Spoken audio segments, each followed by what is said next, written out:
I never make it past the 70s before the numbers blur and lose their order. Somewhere in the 60s my attention starts to drift towards sleep, starts to grow softer. The counting was never really for arriving at zero, just a gentle steady beat to carry my attention somewhere quieter than the day's last thinking, somewhere sweet. Counting backward from 100 works better than I thought when someone told me years ago a simple humble trick that somehow gently always seems to hold me just long enough to lose the thread completely. Counting backward from 100 is the last clear thought before the drifting, before the quiet formless comfort that is sleep's. I used to think I needed something fancier, some app, some voice, some elaborate design. But this old trick my grandmother once taught me still works the best, still does the job just fine. 199, and then the numbers start to lose their edges, start to fade into whatever waits beyond the counting, the quiet dreaming country sleep has made. Counting backward from 100 works better than I thought when someone told me years ago a simple humble trick that somehow gently always seems to hold me just long enough to lose the thread completely. Counting backward from 100 is the last clear thought before the drifting, before the quiet formless comfort that is sleep's. There's something in the simple repetition the mind can hold on to without much strain, a structure loose enough to let it wander, but steady enough to keep away the plain unfocused worry that circles late at night. Counting backward is a gentle handrail down into the dark, and I don't need to reach zero, don't need to ever fail or succeed at finishing, just start descending. 90, 80, somewhere in between, still counting, still descending. Good night, whatever number I reach.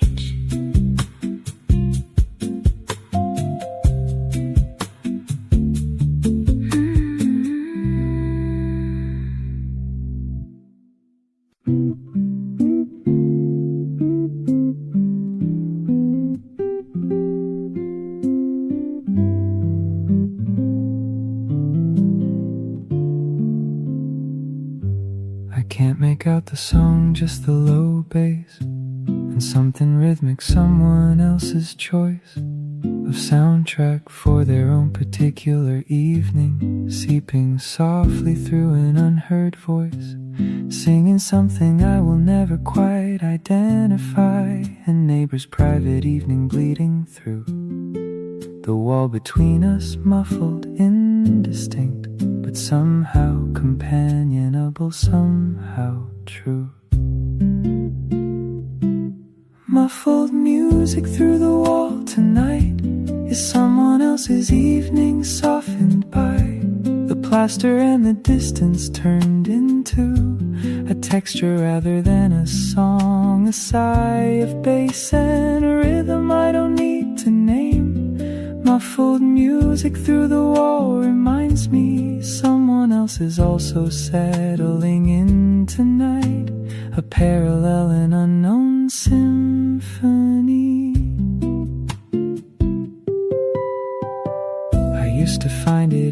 irritating, honestly. A disturbance to the silence that I wanted. But something shifted somewhere in my thinking, and now the muffled bass feels almost haunted by company, by proof that I'm not the only person settling into their own night. The wall between us keeps the words a secret, but passes through the feeling, passes the delight or comfort of another evening near. Muffled music through the wall tonight is someone else's evening, softened by the plaster and the distance turned into a texture rather than a song, a sigh of bass and rhythm I don't need to name. Muffled music through the wall reminds me someone else is also settling in tonight, a parallel and unknown symphony. We live so close and know each other, never just the muffled evidence of a life lived parallel to mine behind this plaster. A quiet, unintentional, gentle, rife exchange of presence, neither one aware how much the other's evening softly lands inside their own. How comfort travels sometimes through walls unplanned on nobody's demands. Still muffled, still there, still someone else's evening near mine. Good night, unknown neighbor.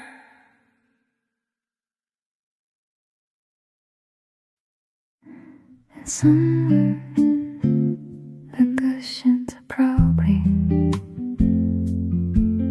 been missing for a week, and no one's looked, because there's nothing on tonight worth finding.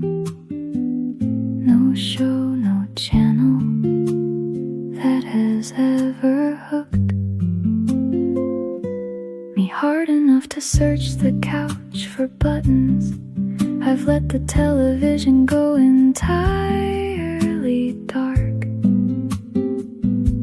and found without the remote, without the screen, the evening opens softer, makes its mark. The remote I'm not looking for tonight has earned its disappearance, earned its rest. Somewhere beneath the cushion, out of mind, while I find something better, something blessed. With quiet instead of chosen entertainment, the remote I'm not looking for is fine, lost wherever it has gone to hiding. I don't need it to have a peaceful time. I used to feel a little strange without it, a phantom itch to reach for it and press some button toward familiar noise and color. Now I settle into something less demanding of my evening, just a lamp and whatever book I've chosen for the night. The remote can stay lost as long as it likes. I found another kind of quiet light. The remote I'm not looking for tonight has earned its disappearance, earned its rest. Somewhere beneath the cushion, out of mind, while I find something better, something blessed. With quiet instead of chosen entertainment, the remote I'm not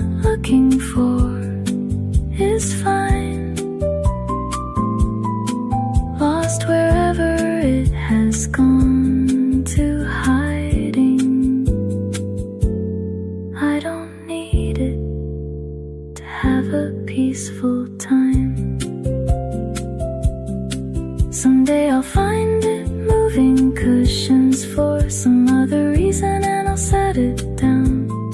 Somewhere I'll lose again within the month, and that is fine. That is the quiet crown of evening spent without the need to reach for something louder than the room provides. The remote can wander through this living room while I read on, at ease, at peace inside. Still lost, still fine, still quiet, still enough.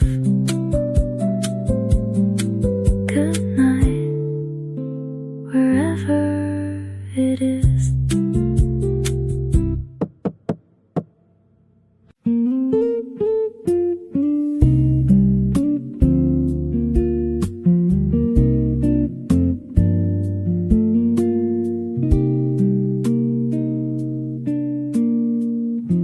It used to puff up nicely when I sat down. Now it just accepts my weight completely. No resistance left, no memory of its shape before me, flattened out so sweetly, neatly, into exactly what my body's asked of it. Over years of evenings, years of this, same seat, same posture, same relaxed collapsing into something worn but perfect, into bliss. The couch cushion that's gone flat still holds me better than it did when it was new. All that puffiness was never comfort, just potential, waiting to break through into something actually shaped by using. The couch cushion that's gone flat is proof that comfort often comes with wear, not newness. Truth that furniture showrooms keep aloof. My mother offers to replace it yearly. Says it's sad, says it has lost its form. I tell her it has found its form completely. The form of me, the shape that keeps me warm and steady through these evenings. Every reading has pressed it slowly into something true. A cushion built by accident from habit into exactly what I need. What suits. The couch cushion that's gone flat still holds me better than it did when it was new. All that puffiness was never comfort, just potential, waiting to break through into something actually shaped by using. The couch cushion that's gone flat is proof that comfort often comes with wear, not newness. A truth that furniture showrooms keep aloof. Everything gets better with the right kind of wearing down, the right kind of surrender to years of actual use instead of storage. The cushion flat beneath me is a tender record of every evening I have spent here. I'll keep it long past when it should retire. Its flatness earned through comfort, not neglect. Exactly what an evening chair requires. Still flat, still whole.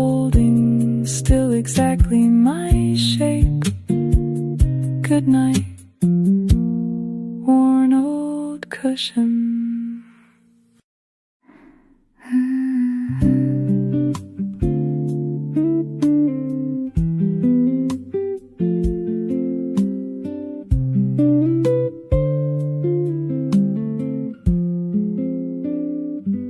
I stepped in something wet outside earlier and hung the sock beside the heating vent.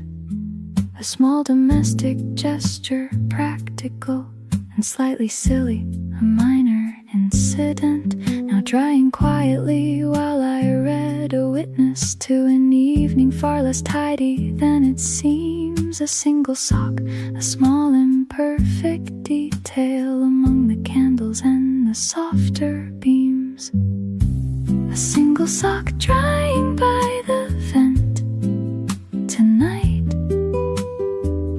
is proof this evening isn't a photograph staged for anyone's approval, just a real and slightly messy, honest paragraph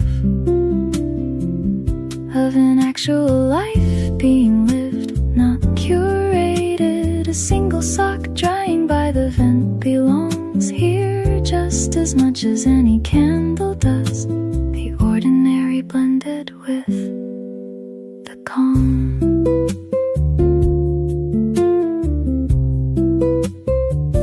I'll forget about it, probably leave it hanging longer than it needs to fully dry. A small forgotten task among the reading that I'll rediscover with a mild surprise tomorrow morning. Wonder how it got there. For now it's just a quiet fact among the softer details of my evening. Neither special nor a failure, simply along. A single sock drying by the vent tonight is proof this evening isn't a photograph staged for anyone's approval, just a real and slightly messy, honest paragraph of an actual life being lived, not curated. A single sock drying by the vent belongs here just as much as any candle does. The ordinary blended with the calm. The nicest evenings aren't the tidiest ones. They're the ones lived without much thought to how they'd look from outside, how they'd photograph. A single sock, a cup left out, and now a reading light, a blanket slightly crooked, all of it belonging to a life that isn't staged for anyone's approval, just genuinely, imperfectly mine. However rife with small unfinished drying ordinary things, still trying, still there,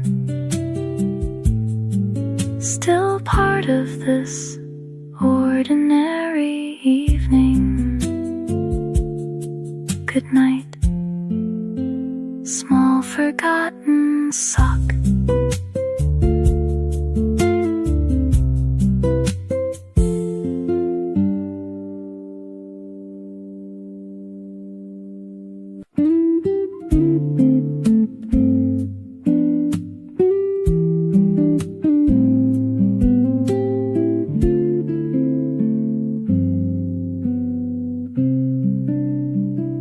Still there in my queue, waiting patiently. A half-begun commitment, I don't feel any urgency to finish or return to. Something about it never quite made real. Enough attachment for me to keep watching. I don't feel guilty leaving it undone. Some stories aren't for me, and that's alright. Not everything I start needs to be won. The show I abandoned after episode 2 sits quietly unfinished in the list of things I meant to do and simply didn't. A small and painless, easy thing I've missed without much consequence to my contentment. The show I abandoned taught me something small about permission, about walking away from stories that don't call me back at all. I picked up a book instead and never looked back. The characters on screen just faded out of my attention, replaced by paper people who held me better, left me with less doubt about the time I spent, about the choosing. Some nights the book wins over anything the screen might offer, and I feel no sadness about the show, about abandoning the show I abandoned after episode 2 sits quietly unfinished in the list of things I meant to do and simply didn't. A small and painless, easy thing I've missed without much consequence to my contentment. The show I abandoned taught me something small about permission, about walking away from stories that don't call me back at all. We're taught to finish everything we start, but evenings aren't for finishing, therefore finding what actually holds us actually matters tonight, and letting go of everything more that doesn't earn its place inside our attention. The show can wait forever in that queue. I found the better company tonight,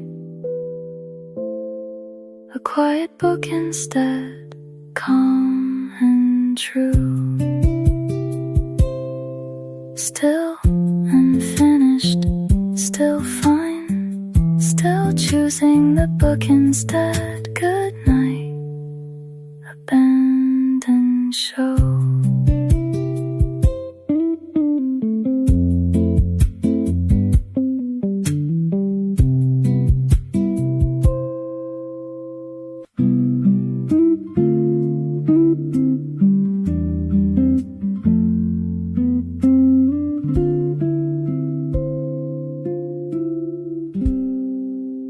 There's 1 square foot beside the coffee table that never warms up like the rest. A draft from somewhere underneath some gap in flooring that lets the outside in. A small and daft imperfection of an old apartment's building. My feet find it each time I cross the room, a sudden cool surprise against the warmth of everywhere around it.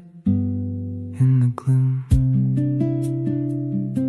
a cold spot on the floor is just a fact of living somewhere old enough to breathe a little through, it seems, and I have learned to step around it gently to receive a brief cool contact, almost like a greeting. A cold spot on the floor keeps me aware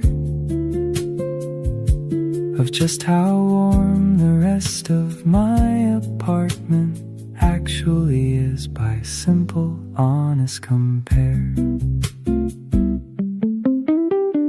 I've thought about the draft stopper, the sealant that would fix it properly, and yet I kinda like the little shock it gives me, a small reminder, a physical brief debt to the actual weather just outside these walls that I forget about while reading, warm and comfortable.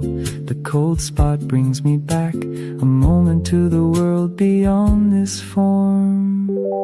A cold spot on the floor is just a fact of living somewhere old enough to breathe.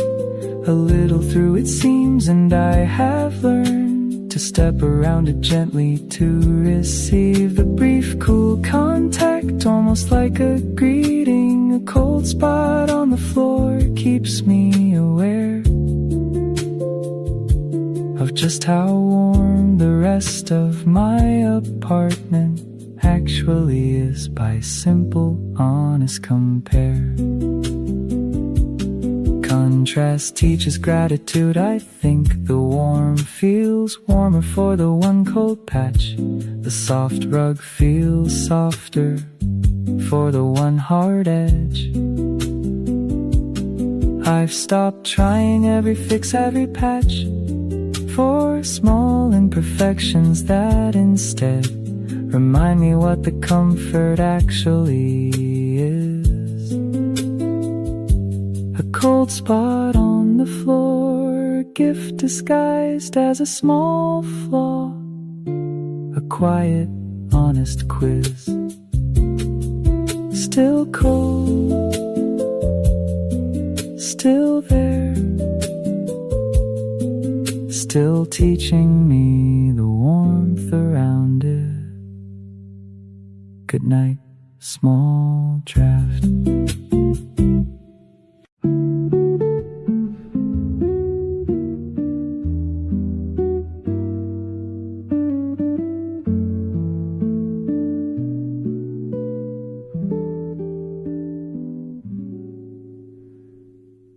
I turned the lamp off just to test the darkness and sat a moment letting my eyes adjust. The room emerged slowly from black to shapes, furniture returning built from trust. My eyes have in the process, in the patience of simply waiting for the dark to lift, enough to see the outline of the couch.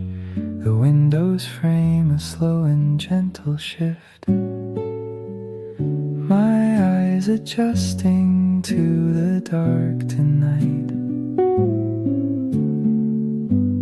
Teach me something about patience, about how much we miss by rushing toward the light, when sitting with the darkness waiting out. The initial blindness brings its own reward. My eyes adjusting to the dark reveal a room I thought I knew, now softer, dimmer, a version of my home that feels more real.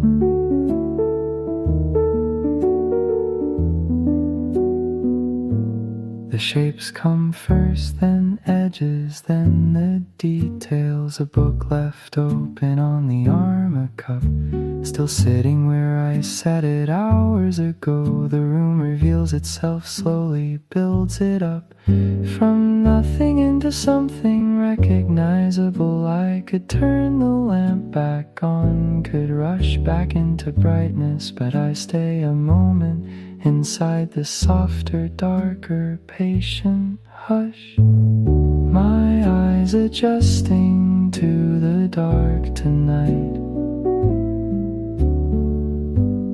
Teach me something about patience, about how much we miss by rushing toward the light, when sitting with the darkness waiting out.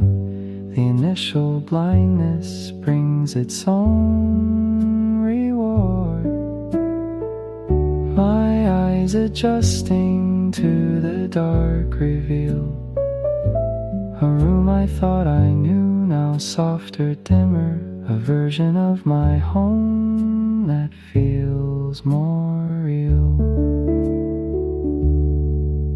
There's a metaphor here I could reach for about the way our eyes learn any darkness. Given time enough, given the patience to sit inside discomfort's early starkness until it softens, until shapes emerge. But mostly I just like the quiet practice of sitting in a dimming room and waiting for whatever comes without a need to fix this. Still adjusting, still soft, still seeing more the longer I wait. Good night. Dim room.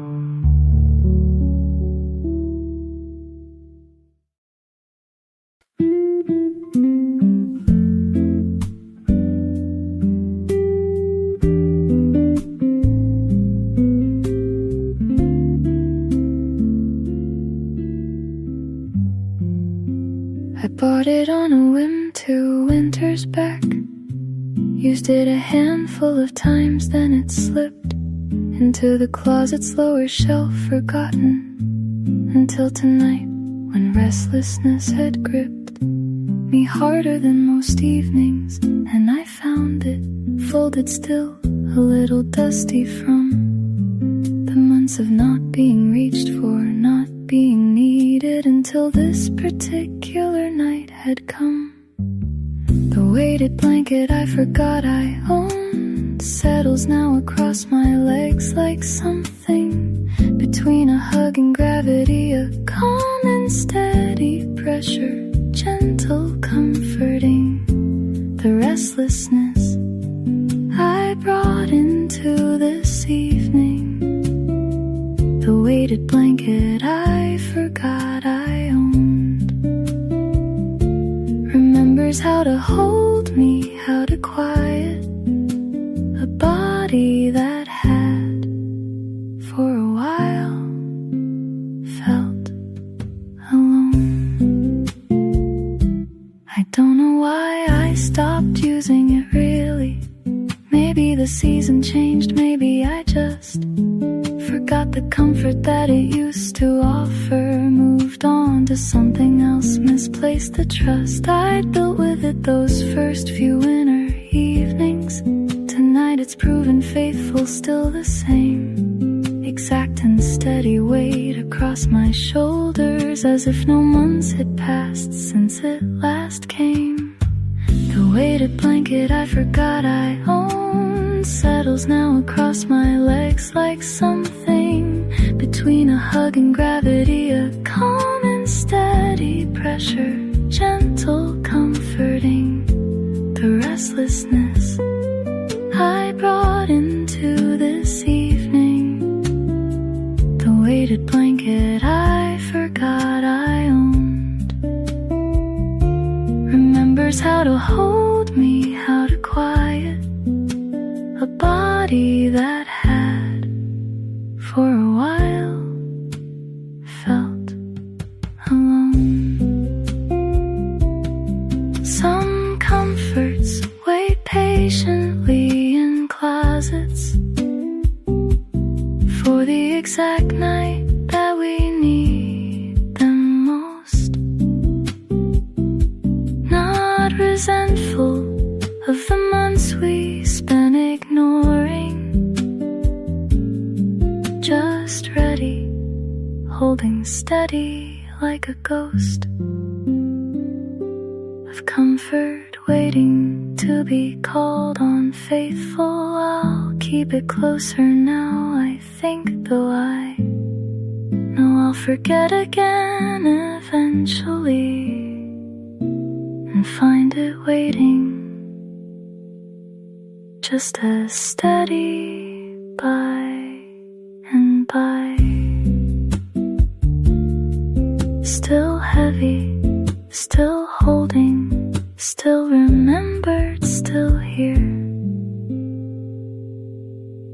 Good night, steady wait.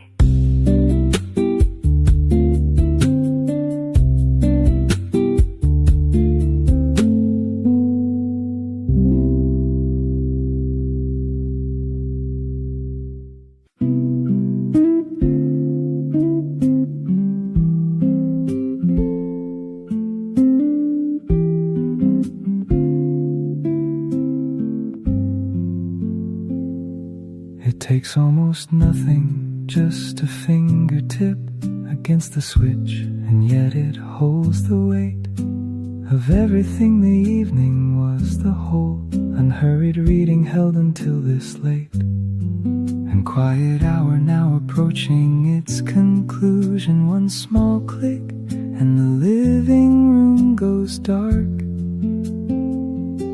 except for whatever moonlight finds its way through curtains softer than the lamp's warm spark. One small click is all it takes to close an evening built from nothing much at all, just presence, quiet, patience, and repose. One small click answers gravity's soft call toward whatever rest is waiting after. One small click and the whole room agrees that we are done for now, that we'll continue tomorrow with the same unhurried ease. I sit a moment in the new darkness, before standing, before finding my way, by memory alone to where I'm sleeping. The living room releases me to stay or go, and I choose going, chose it gently, the way the whole night's chosen everything. Unhurried, present, calm, without insistence. One small click was the very last small thing. One small click is all it takes to close an evening built from nothing much at all, just presence, quiet, patience, and repose. One small click answers gravity's soft call toward whatever rest is waiting after. One small click and the whole room agrees that we are done for now, that we'll continue tomorrow with the same unhurried ease. Every night ends this way, the same small motion, a thumb, a switch, a room, releasing light back into whatever dark was waiting, patient beyond the lamp's small reach. And it feels right each time, this quiet ending, the small power we hold to close a day, however it went. One small click doesn't need to be dramatic to hold the whole day's meaning, however spent. It's just a hand, a switch, and room going quiet, a body finally ready for the deep unhurried rest that's waited all this evening, patient as the room itself, patient as sleep. And tomorrow we'll return here, same room, same lamp, same click reversed, same evening beginning again. One small click, the room finally dark, the day finally finished. Tomorrow, the same lamp will find the switch again. Good night, this room. Good night, this evening.